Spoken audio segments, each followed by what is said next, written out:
પોરબંદર જિલ્લા પંચાયતની સ્થાપનાથી આજ સુધી ભાજપનું શાસન રહ્યું છે।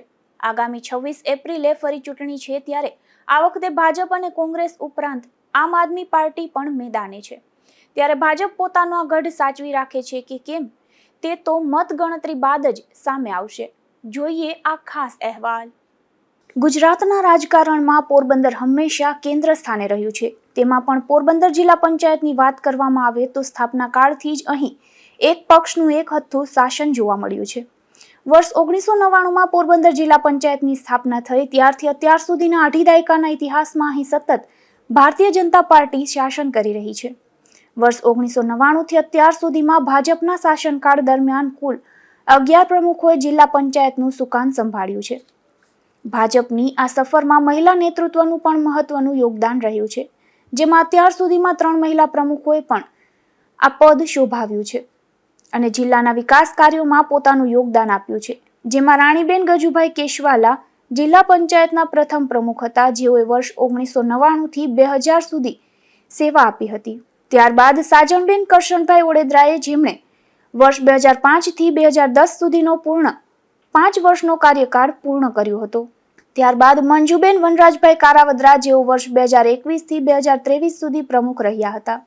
રાજશીભાઈ પરમાર, સાજણબેન ઓડેદરા અને ભોજાભાઈ પરમાર જેવા પ્રમુખોએ 5 વર્ષનો કાર્યકાળ પૂર્ણ કર્યો હતો।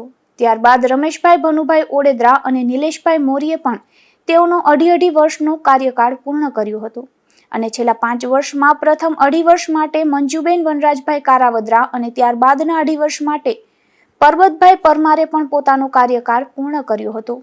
સૌથી ટૂંકા કાર્યકાળની વાત કરીએ તો હાજાભાઈ આંત્રોલિયા, કે જેઓ 6-10-2000 થી 1-11-2000 સુધી અને મહેન્દ્રભાઈ ગોઢાણીયાનો ઇન્ચાર્જ પ્રમુખ તરીકેનો કાર્યકાળ 2-11-2000 થી 23-11-2000 1 મહિના કરતા પણ ઓછો રહ્યો હતો। ચૂંટણીઓ ન થઈ હોય અથવા અન્ય વહીવટી કારણોસર 2 વખત IAS અધિકારીઓની વહીવટદાર તરીકે નિમણૂક કરવામાં આવી હતી, જેમાં MD માકડની વર્ષ 2000માં ટૂંકા ગાળા માટે અને VK અડવાણીની વર્ષ 2020-21 દરમિયાન નિમણૂક કરાઈ હતી।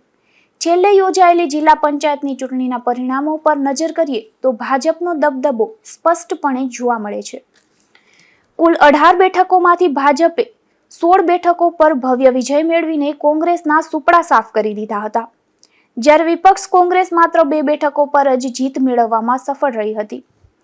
આગામી 26 એપ્રિલે જિલ્લા પંચાયતની 18 બેઠકો માટે મતદાન યોજાશે, જેમાં પોરબંદર તાલુકાની 10 બેઠક, રાણાવાવ અને કુતિયાણાની 4 બેઠકો માટે મતદાન કરવામાં આવશે।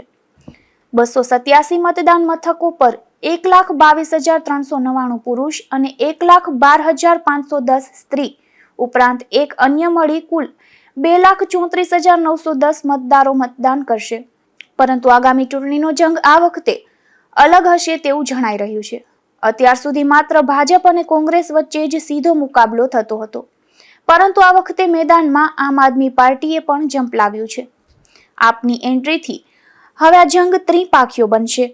જો કે એક તરફ ભાજપ પાસે 25 વર્ષનું શાસન છે અને મજબૂત સંગઠન છે, તો બીજી તરફ કોંગ્રેસ પોતાનું અસ્તિત્વ ટકાવી રાખવા મથી રહી છે।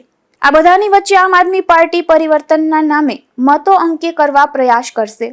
શું ભાજપ પોતાની વિજય કૂચ જાળવી રાખશે કે પછી વિપક્ષો કોઈ મોટો ઉલટફેર કરશે, તે તો આવનારો સમય અને જનતાનો જનાદેશ જ નક્કી કરશે। નિપુલ પોપટ સાથે અશોક થાનકી, ગુજરાત ન્યૂઝ, પોરબંદર।